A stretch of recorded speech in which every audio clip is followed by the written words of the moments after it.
ధరణి మీద అనేక అవాకులు చెవాకులు పేలినటువంటి కాంగ్రెస్ ప్రభుత్వం ఈరోజు భూభారతి అనే చట్టాన్ని తెచ్చాం, ఇదేదో ప్రజలకు బాగా మేలు చేస్తుందని చెప్పి ఊదరగొట్టినారు. అది భూభారతి కాదు, అది భూహారతి అయిపోయింది. ఇవాళ భూభారతి వచ్చిన తర్వాత 22A కింద 1 కోటి ఎకరాల భూములు పెట్టినారు. అంటే నిషేధిత భూముల జాబితాలో లక్షల ఎకరాలు పెట్టి డబ్బుల వసూళ్లకు పాల్పడతా ఉన్నారు.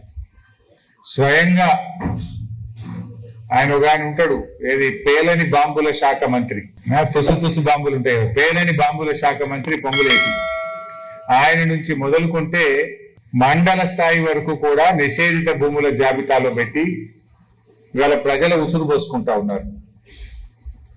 ఆనాడు మీరేం చెప్పిండ్రు?